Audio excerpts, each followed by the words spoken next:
Na-implement ba yung pag-liquidate nung amount of 125 million as confidential? That is true po, That is true. Mr. Chair. Okay. And Marahil napanood nyo na ho yung naging sagutan ng Commission on Audit at itong si Congressman Romeo Acop doon sa huling hearing ng Committee on Good Government, di ba? Na kung saan sinasabi ho ng representante ng COA, nag-comply ho ang Office of the Vice President sa paggasta nila doon sa kanilang confidential fund base doon sa joint circular. Hindi ho matanggap nitong si Lolo Coops, Lolo Acop, ay ang pagkapahiya sa kanya ng Commission on Audit doon sa nagdaang hearing. Kaya dito sa video ho na to, babawi itong si Congressman Acop. Pero bago yan, isang like at isang subscribe. Masaya na ho tayo dyan. Sa mga gusto sumali sa ating community, i-click nyo lang ho yung join button sa baba para kayo hong pinakaunang makakita sa ating mga reaction video. Siyempre, hindi ho natin pwedeng kalimutan yung mga nagpapakulay sa comment section dun sa ating huling video. Yun sa kagabi na hindi ho natin na shoutout, ito ho, isa-shoutout ho natin. Itong si Ma'am Risa Reyes, mega love shoutout, palakpakan ho muna natin. Ma'am Risa Reyes, mabuhay ho kayo, palakpakan. Maraming salamat ho, Ma'am Risa Reyes. Napakalaking tulong ho niyan para mapaganda pa ho natin yung ating mga reaction video dito sa PH Update. Lagay ho muna natin dyan yung kay Ma'am Risa Reyes habang pinapanood ho natin yung pagtatanong nitong si Congressman Romeo Acop dyan sa Commission on Audit. Wala ko tayong maraming pag-uusapan pagka ho kasi may hearing. Talagang dire-diretso ho pagka meron ho tayong nakitang medyo interesting na ibahagi sa ating mga kababayan. Pag nabubulat-lat ang kapalpakan at ang pambababoy nitong mga aso nitong baluslos dyan sa House of Representatives, yun na ho kagad ang inuuna natin. Ito mga kababayan, game! in the second hearing for COA. Kasi in the last hearing, COA, Attorney Camora, are you? Yes. Kayo po ang sumagot nung tinanong ko kung yung confidential funds Gustong bumawi dahil napahiya ho itong si Acop. Wala akong ganyanan. Ang mapuputukan na naman dyan ang representante ng COA dahil napahiya ho kayo sa social media. Napag-usapan na yan, di ba? Pero kailangang ibalik para makabawi sa COA. Para maipakita na ang OVP, meron talagang irregularidad sa paggasta nila ng kanilang confidential fund. Palakpakan ho natin ang isang beses pa. Etong si Ma'am Risa Reyes. Okay, game tuloy. were liquidated in accordance with the protocol provided for by the joint circular. Kayo po ang sumagot doon, di po ba? At sinabi po ninyo na the liquidation was done in accordance with the protocol provided by the circular. Naku, hindi ho nagustuhan nitong si Lolo Copsio ang sagot ng COA, kaya kailangan hanapan yan ng butas. Kailangan hindi nag-comply ang Office of the Vice President doon sa Joint Circular. Naunang sagot, nag-comply. Tignan ho natin. Mas magaling pa ho kasi sa COA yan. Kasi all around ho sila dyan, mga husgado, sila na rin ho korte, pulis, lahat ho sila dyan. Kaya pagka sinabi nilang hindi nag-comply, para matapos na ang usapan, sige na, hindi na nag-comply. Congressman Coops. Totoo po ba yan? Attorney Camora. That is true po, That is true. Mr. Chair. Okay. And Nako, yan yari itong si Congressman Camora dito. Mali yung sagot mo na yon, madam. At dahil dyan sa sagot na yan, itong si Congressman Camora. Mamaya. Tuloy na ho muna. kayo po ba ay sumasang-ayon sa akin na yung liquidation is merely a documentary checklist and does not actually show that the expenses are actually reasonable or even true? Would you agree with that? I would have to agree, Mr. Chair. Pakiulit po. Agree po, it's documentary. Hindi naman ho halatang takot na takot yung mga resource person nila dyan sa House of Representatives, no? Napag-aalata ho talaga tong mga aso ni Tambaluslos na to na nagkakaroon na sindakan bago mag-umpisa yung mag-umpisa yung hearing eh. Ito, base lang ho ito sa nakikita natin. Kayo, mag-comment kayo sa baba kung ano sa tingin nyo. Base sa modulation ng kanyang boses, sa kanyang demeanor na Ito kasi pagka gumaganyan-ganyan kayo, yung di mapakali yung mga ano nyo, para medyo tensionado kayo ng konti. Kinakabahan ba? O, game, tuloy. It's Do you Uh, agree with my statement, Madam? yes, Mr. Chair. Thank you. And would you agree also that the confidential funds of the Office of the Vice President are public funds? Yes, Mr. Chair. Thank you.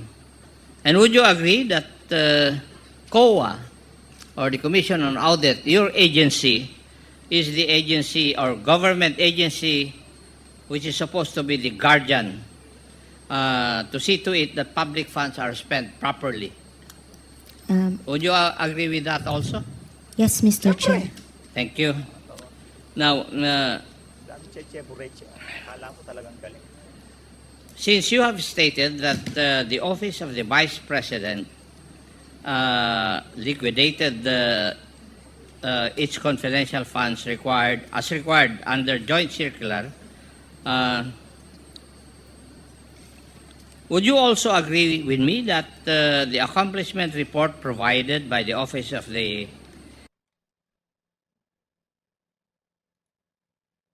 Vice President were 100% implemented? Mr. Kala ko Chair, what do you talino mean by 100% implemented po? Na-implement ba yung pag-liquidate ng amount of 125 million as confidential? Di naman ho siya gumawa ng tanong, yung mga abogado niya, yung staff niya. Pagka binabasa niya, kala mo saksakan ng katalinuhan. Yun ang nakakabuwisit, ang galing magpanggap nito mga congressman na to. Pagka nagtatanong sila dyan sa House of Representatives, di naman ho nanggagaling sa kanila yung mga tanong na yan, pinag-aaralan ho ng staff nila. And then doon sa naging tanungan, doon sa nagdaang hearing, doon ho nila itutuloy at na kung saan yung mga tanong na yun magiging pabor doon sa naratibo ng kanilang hearing na yan.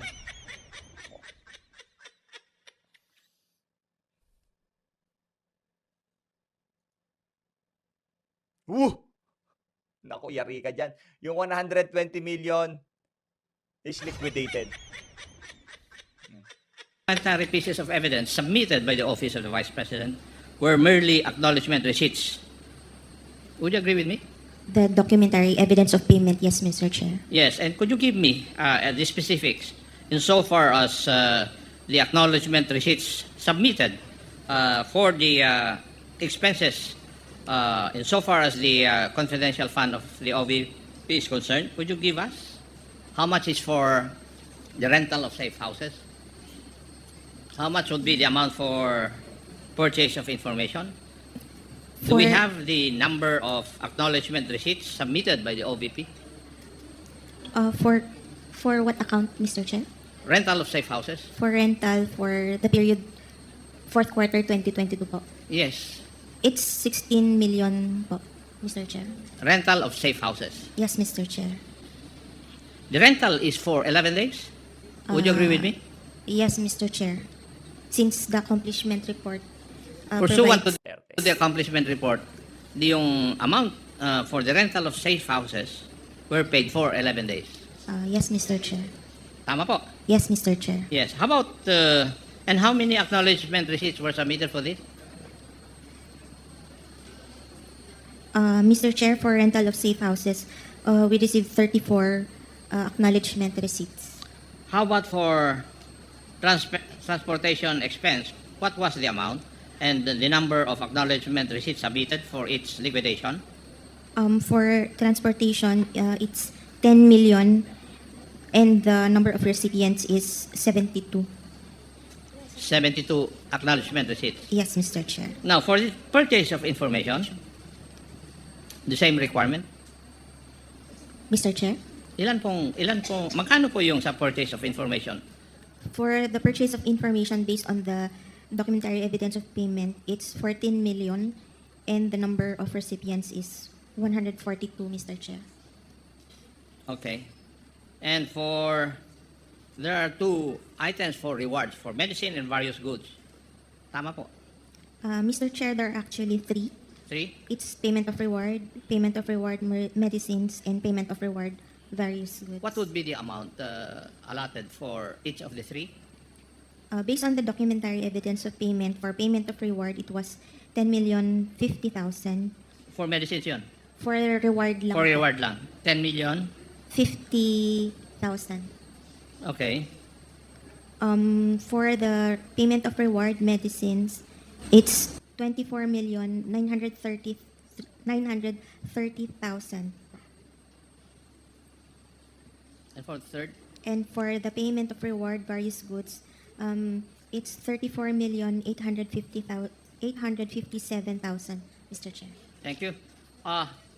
Comsec, pwede po bang pakita natin yung sample ng acknowledgement receipt for the payment of rental of safe houses? Grabe, ang baboy ho nitong mga ganitong klaseng ng mga ganitong klaseng ginagawa nitong mga congressman na to. Yung mga susunod na gagamit sa bagay, kay VP lang naman gagawin yan eh. Pero yung confidential fund nitong si Marcos Jr., di naman ho gaganyanin. Baka makita pa nila baka pinambili ng pulburon, di ba? Confidential fund, pambibili ng pulburon. Naku, yari ho siya doon. Kaya kay VP lang ho nila pwedeng gawin yan kasi sigurado malinis yung kay VP eh. Yung kay Marcos Jr., hindi ho pwedeng scrutinize ng ganyan dahil baka kung ano-ano makita dyan. No? Baka makakita sila ng dyan, Goldilocks o pinang party ho nila, no? Hindi mo natin alam, 'di ba? Baka. Kaya kay VP lang nila ginagawa 'yan. Nakikita nyo, Attorney Camora, yung sample o yung actual acknowledgement receipt na sinabit ng OVP with the names, shall we say, not shown because of confidentiality. Tama po ba ito? Yes, Mr. Chair. Is there an acknowledgement receipt which acknowledge the amount of 500,000 pesos for the payment of rental of safe house? I will check here, Honor.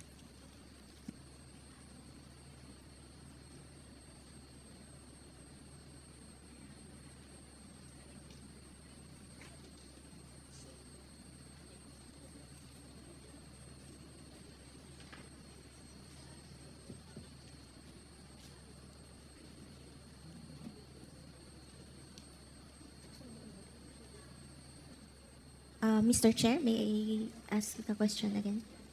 Meron po bang acknowledgement receipt amounting to 500,000 for the payment of rental of safe house? Meron po, Mr. Chair. Para sa isang safe house lang ito?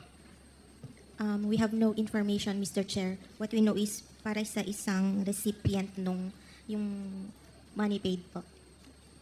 If I asked you the question, yung 500,000 ba yun for 11 days or for 1 day?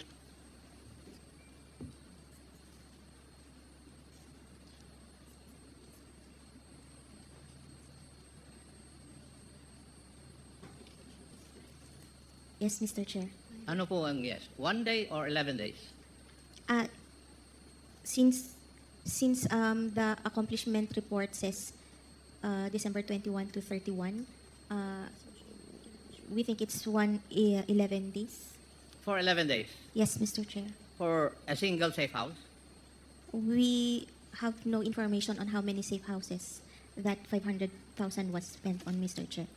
Sabi nyo kanina, rental of safe houses in the amount of 16M with 34 acknowledgement receipts. Is it logical for me to conclude na 34 safe houses ito? Mr. Chair, it just means that 34 people were paid for rental supplies, but we have Hindi, no... rental of safe houses. Hindi po rental of supplies. Sorry, Mr. Chair.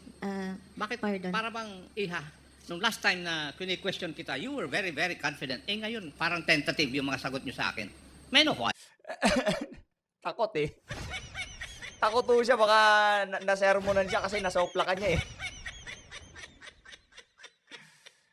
Bago yan sagutin itong si Madam, shoutout ko muna. Marami ko kasing nagpakulay doon sa huling video natin. Dito kay, shoutout to dito kay,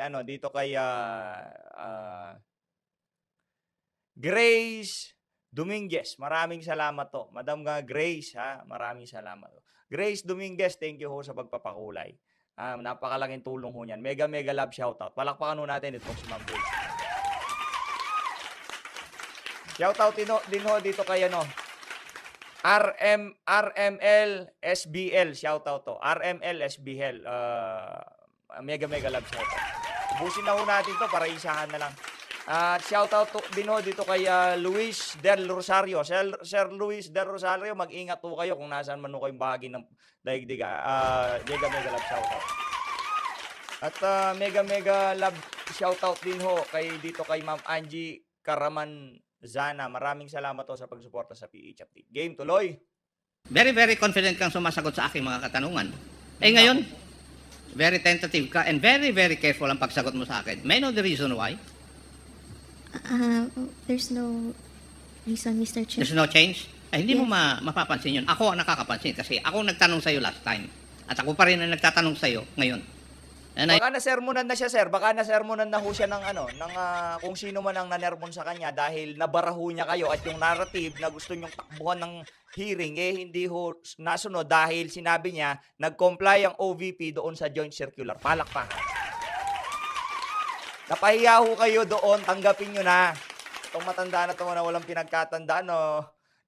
Tanggapin niyo na napahiya kayo. Di move on. Kung nag-comply, di nag-comply. Ay, hanapan pa ng butas, titingnan pa yung ganito, ganyan. Wala namang problema. Kaso hindi mabutasan. Kaya papansinin na lang yung demeanor nitong representante ng COA. Yan o, pagka talaga yung mga aso ni Tambaloslos, para hong mga bata. Pagka hindi nakukuha gusto nila, nag-aalboroto kagaya nitong si Akop. I noticed that change. Now, No. yung 34 acknowledgement receipts given by 34 persons, hindi ba nangangulugan yung 34 na safe houses yon? Yes, sir. There's information that one receipt may pertain to one safe house. Safe house, okay. So, if I asked you, yung receipt na amounting to 500,000 for the payment of rental of safe house, would it be logical for me to conclude that this is for one safe house for 11 days? Yes, Mr. Chair. Para sa 11 days, yung 500,000 para sa isang safe house. Yes, Mr. Chair. Now, if I asked you, how much would that be per day para sa isang safe house? Yun. Yan lang ho kasi kaya nilang gawin dyan. Computin. Yan lang ho kaya nilang gawin dyan na computin yung safe house, kung magkano nagastos. Mag-ano lang ho sila, magkakaos sila ng doubt sa ating mga kababayan. Ay, grabe naman tong si Office of the Vice President. Ay, ganyan. Pero hindi ho napapaliwanag na maayos ng COA. Hindi ho natin naririnig ang Office of the Vice President. Sa bagay, bakit nga naman sasagutin ni VP Saren? Sinasagot niya na dyan sa COA, sasagot siya dyan sa House of Representatives. Mga kabalbalan talaga nitong mga aso ni Tambaloslos, oo. Mr. Chair, it would amount to 45,000 something. 45,454.55 per day. 45,000 Yes, Mr. Chair. per day. Ano po kayang klaseng safe house ito na 45,000 per day ang rental? Naku, Samantalang tinanong ko yung siya, mga ibang magagandang lugar, mas mura pa kaysa rito sa 45,000. Could you give us an idea of that? Mr. Chair, we do not have information on the safe houses. Yo, safe house nga eh. Anong, Alam nyo, what is it? yung safe house ho kasi, ito si Akop galing law enforcement to. Yung safe house ho kasi ng mga nagbibigay ng impormasyon o pinagbibila ng impormasyon. Di naman ho parang hotel yan. Di naman ho ganun yan. Classified po yung mga safe house na yan at malamang sa malamang merong mga security features yan o kung ano pa man na wala doon sa mga hotel na pinag-check-in-an nitong mga aso ni Tambaloslos. Kaya gusto nilang ipakita yung mga ordinaryong Pilipino, ganyan lang yung renta, kesyo ganun lang, di ba? Magganyan lang halaga tapos yung safe house. Kaya nga safe house eh.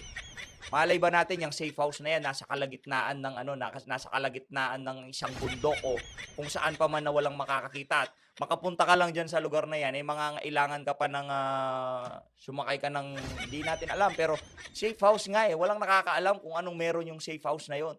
Yung bang pagre-rent mo dun sa safe house na yon, yung security included na doon? Hindi ko natin alam kasi wala dyan yung OVP at tama lang na wala dyan yung OVP para hindi mapagbigyan yung mga kapritsyo nitong mga aso ni Tamba. Yun lang ho yun. Kaya nga, confidential pa. Loko-loko ka ba? Since you were asking po, Hindi nyo alam kung high class na safe house? No information, Mr. You Chair. do not. Eh, kasi nakapagtataka lang po na ang safe house per day would be rented with 45,000. Oh, meron na namang headline yung Philstar. Meron na namang headline yung Manila Bulletin. Meron na namang headline yung mga nagkukups na pahayagan at yung mainstream media. Palakpakan niyo ho yung si Ako. Kailangan yan eh. Kailangan iwanan yan, yung mga tanong na yan ni Akop sa sambayan ng Pilipino para meron naman mapagkakakitaan yung mga mainstream media. Okay. Pa-thank you kayo kay Akop pa kayo dyan sa Philstar. Inquirer, pa-thank you kayo. For one safe house. Di po ba? Hindi kayo nagtataka? Yes, Mr. Chair, but since they have submitted the liquidation reports po. So, as long as an agency would submit yung mga receipts or acknowledgement receipts in their liquidation of the amount, wala na po kayong, you do not have the, shall we say, the wherewithal or the jurisdiction to find out whether the expenditures are reasonable or true? Are you trying to tell us that? It's more on the submission of the... It's more on compliance Yes, with the Mr. requirement. Chair. Yun lang. Yes, Mr. Chair. And you are supposed to be the guardian of the use of public funds. Mr. Chair, one of the documents is their certification. So,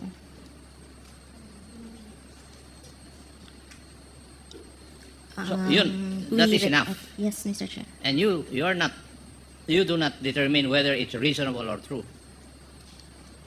Since it is compliance, we often do not. Okay. So anong napatunayan mo sa pagtatanong mo?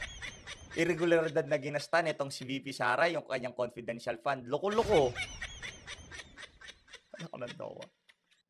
Yung pong pag-comply ng Office of the Vice President, as you have stated a while ago, in accordance doon sa joint circular, yung the amount of 125 million. So, ang ibig niyo pong sabihin, nag-submit yung Office of the Vice President ng liquidation report, physical and financial plan, documentary evidence of payment, at saka accomplishment report. Okay na po sa inyo yun. We still review the documents reported, Mr. Chair. And what is your objective when you review the documents? Whether, Ano po ang tinitignan nyo sa dokumento? whether compliant po siya, Mr. Chair, sa requirements under Kaya the nga, joint circular. tinignan nyo lang kung yung documents would comply with the joint circular. Yes, Mr. Chair. And you do not determine whether kasinungalingan na, totoo o hindi, yung nakalagay doon po sa documents. Are you trying to tell this committee that? Anong gustong gawin ng COA? Magpunta doon sa safe house? Puntahan lahat, tatanungin lahat yung pinagbigyan ng pera na kung saan na binilhan ng informasyon ng OBP. Tanungin ito lahat. O ikaw, nakatanggap ka ba ng 50K dito sa ano na to, dito sa confidential? Yun ba gusto nyong gawin nitong si COA? Kaya nga ginawa yung confidential fund na yan para mapabilis. Para kumbaga mabilisan yung pagresolba ng mga issue sa ating bansa. Ngayon para wala na lang tayong problemang ganyan, tanggalin niyo na once and for all. Tanggalin niyo sa presidente, tanggalin niyo sa vice president, tanggalin niyo sa military, tanggalin niyo yung confidential fund kasi yun ang gusto niyo mangyari. Gusto niyo mangyari, ang tanong mo dito sa COA representative, kung anong ginawa nila para masigurado na tama yung paggasta nitong kung gayon mo pala, gawin nyo na lang regular funds. Huwag nang confidential fund. Tanggalin nyo na yan once and for all. Bira kayo ng bira kay BP Sara. Di natin alam tong presidente na to kung pinambibili niya ng pulburon yung kanyang confidential fund Mr. Chair, we have issued an ND on the... Hindi, sagutin nyo muna po yung aking katanungan. Para bang ang sinasabi nyo dito sa amin, dito sa committee na ito na nag-iimbestiga, na basta't na kompleto po yung mga dokumento required by the joint circular, okay na sa inyo. Pero sinabi ninyo na nire-review ninyo yung documents. Ano po yung hinahanap ninyo dun sa dokumento? Na it is also in accordance with form and substance? Ganun po ba?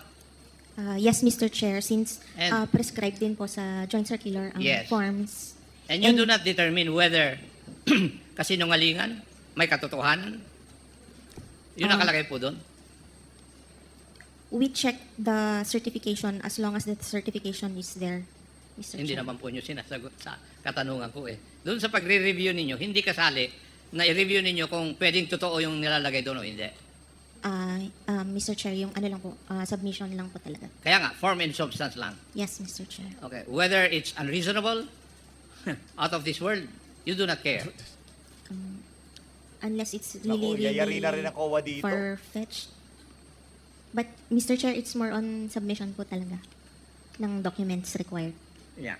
Sige. I would just like to state na in the last hearing, Pati yung COA, alam ho nila na ang tinatakbo ng hearing na to ay demolition job. Di na rin ho sila natuto. Ang daming trabaho ng mga yan. Meron yang trabaho sa kanilang mga opisina. Ngayon, pinapatawag nyo sila dyan para pagtanungin ng kung ano-anong mga walang kwentang katanungan. Nagsasayang ho tayo ng pera ng sambayanan dito sa mga ganitong klaseng na kinakandak dyan sa House of Representatives. Yung sa Senado, talagang tama lang ho yun. Pero balita natin, gusto raw harangan yung gagawing investigasyon itong si Senator Bato de la Rosa. Mamaya ho, pag-usapan natin yan. you confirmed that the liquidation report, all the documents supposed to be submitted in accordance with the joint circular, for the amount of 125 million, nakalagay doon yung 14 million for the purchase of information, pero walang detalye. Ano yung mga informasyon na yon? Or it does not even show how important those informations were. Worth 14 million, yung 35 million for supplies na ginamit in 11 days. Hindi po katakataka yun? Mr. Chair, 35 million for supplies in 11 days. Hindi po kayo nagtaka doon? as long as they submitted po the Wala nga mangyayari sa atin. acknowledgement receipts. So long as they submit the acknowledgement receipts. Yes, Mr. Chair. Okay. Further, Mr. Chair, yung accomplishment report, it does not require further details po. And it is the only form under the joint circular. Okay. Hindi ko Which na they po are required. tinasong. Kasi kung ganito po yung inyong patakaran, wala nga po kayong mababantayan. Anong plano nyo? Mr. Chair, kaya po meron. Di tanggalin nyo na yung confidential fund, tanggalin nyo rin yung kay Marcos Bangag. Dami yung cheche bureche, kesyo, anong gagawin yung aksyon? Anong gusto nyo?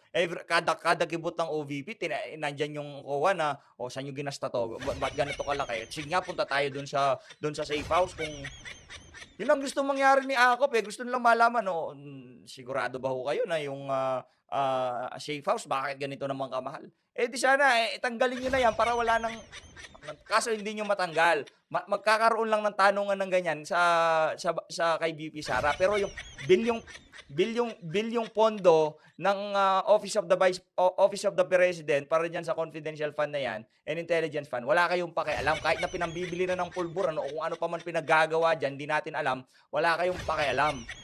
Ano to? Meron po silang certification yung head of Pero agency. may certification na, but you do not even determine whether the contents of the certification are reasonable or not. Whether they are true or not, you do not determine that. Yes, Mr. Chair, given the Yeah. nature of the fund po. Yeah. Kagaya ng 40 million for medical and food aid, ilang kayang informant ang ginamot at binigyan ng gamot? In 11 days. 35 million. Hindi po kayo nagtataka? For supplies po, Yes. Hindi po ba? Ang there report were nyo kanina 69 for recipients. medical and food aid, 40 million. Di po ba? Yes, Mr. Chair. Yes. And for 11 days to be spent for medicine, medical aid. Hindi kayo nagtataka? Paano na-spend yun in 11 days? 5 of which are holidays. Mr. Chair, given the nature of the fund, that it's confidential. Doon po so, kayo bumabalik doon sa nature of the fund palagi eh. Yun otherwise, ang napapansin Mr. ko Chair, na doon kayo nagko-cover. Pero definitely, your job is to see to it that public funds are spent properly.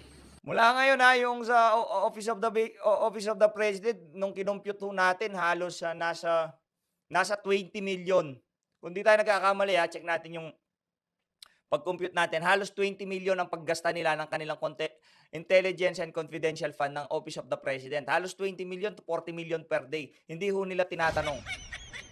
Hindi ho, wala akong pakialam. Ito,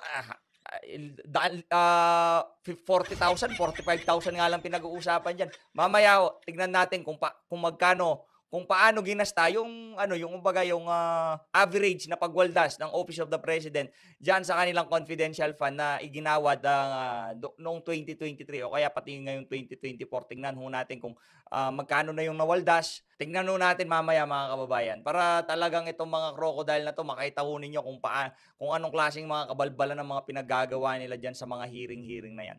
I asked you that. Yes, Mr. Chair. Yes. Now, may I ask you, personally, are you safeguarding the expenditure of public funds insofar as your job is concerned? I would like to think so, sir. Yes. You would like to think so. Okay. Wala nga tayong kuwan mangyayari. In other words, we can, or the COA relies only on the documentary evidence of payment. Mainly. Tama po. Yes, Mr. Chair. Yun lang ang pasihan ninyo. Yes, Mr. And yung Chair. documentary evidence of payment, whether it is a lie, a truth, reasonable or unreasonable, you do not care. That is what you're trying to tell us. It is since it's just compliance, sir. Kaya nga, in other words, para bang ang sinasabi nyo sa akin, I do not know how my other colleagues would take that, pero parang ministerial na lang yung trabaho nyo pala. If we read through the Yes, joint circular. that is what you're trying to tell me. Okay? Ministerial lang pala yung trabaho ninyo. Masarap na trabaho yan, ah. Eh po ba?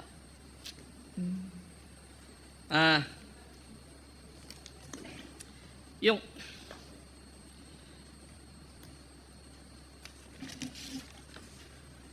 pagtignan natin ang liquidation report, ang nakalagay lang dito ay ginastos ng Office of the Vice President the amount of 125 million from December 21 to 31, 2022 or 11 days. And this was certified by the Vice President, by the Special Disbursing Officer, Madam Gina Acosta, and the Chief Accountant, Madam Julieta Villa del Rey. Would that be correct? Yes, Mr. Chair. Now, kung babase naman po tayo dun sa accomplishment report, ang makikita lang natin dito ay gumastos ang Office of the Vice President ng 125 million from December 21 to 31, 2022 for surveillance and monitoring activities in 132 areas. Dito rin, wala tayong magawa. Kagaya ng sagot po nyo sa akin, we have no choice but to check the documentary evidence of payments submitted by the office para malaman kung saan or paano ginastos ng OVP yung 125 million. Yun po yung pinararating nyo po sa amin. Yes, Mr. Chair.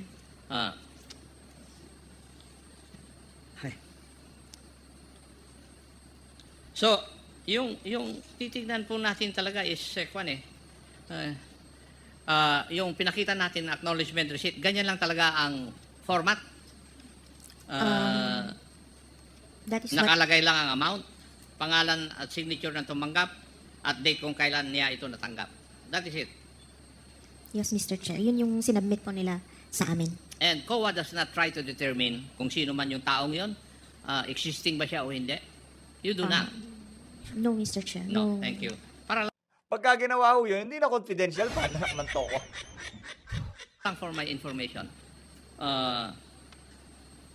So, Alam mo naman you walang do kwenta yung not mga have tanong mo. any Alam mo means, naman, or alam you mo do naman not yung sagot exert dyan. Any means para ma-determine kung totoo yung mga nakalagay sa acknowledgement receipt. You just take it hook, line, and sinker na totoo po yan.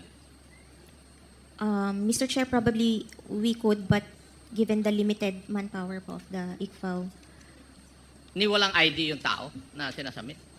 no, Mr. Chair. No, wala. Talagang sikretong-sikreto. What was submitted to us, that is what you audit, Mr. Chair. Okay.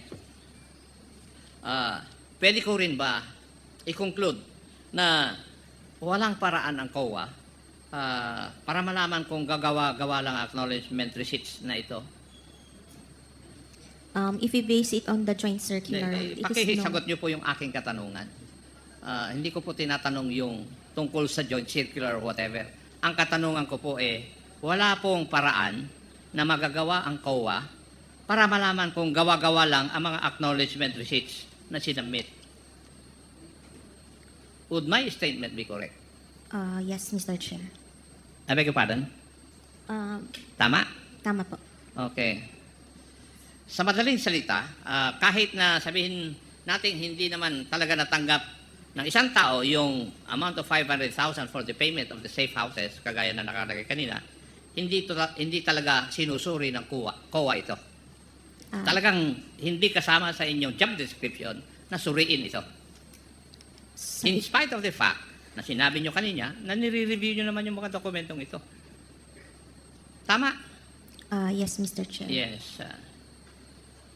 Actually, hindi ito ang aking pinagkakabahala Kung tutuusin natin, at least, kung nakalagay dyan, Juan de la Cruz ang full name, pero may nakikita akong acknowledgement receipt sa mga sinamit po ninyo na initials lang ang nakalagay.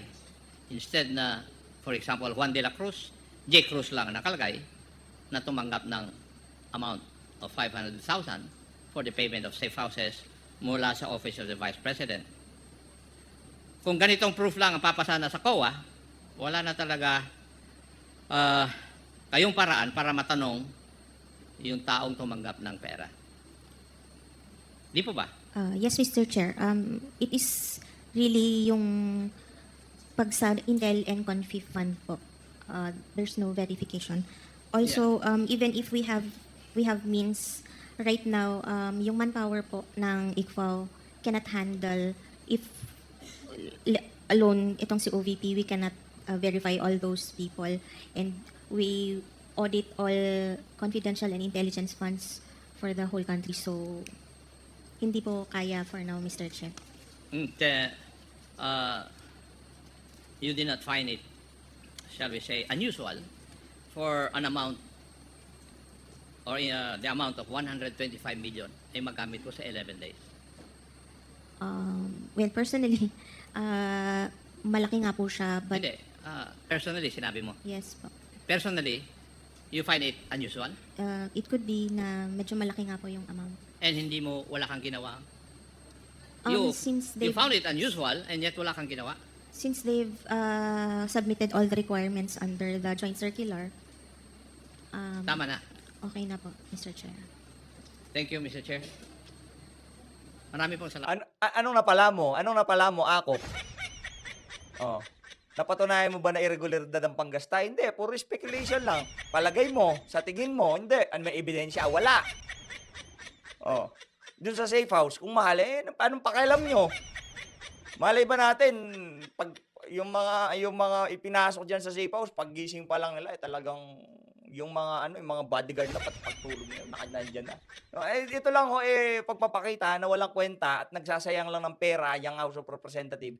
Siya pa ang naunang nag-crack ng tanong dito kay siya ang unang talagang dumikdik dito kay Madam COA, no. Pero wala pa rin hong kwenta, ha. Yan ay patunay lamang na kabalbalan at kabalintunaan lang mga pinaggagawa nila diyan sa House of Representative. Nagtanong na yung isa sa mga pwede natin sabihin sensible pagka nagtatanong, yang si Romeo Acop. So lahat po dyan na magtatanong, magsialis na, huwag nyo na kung panoorin, puro basura na. Hindi, tignan pa rin natin mamaya kung mayroon pa tayong makikita.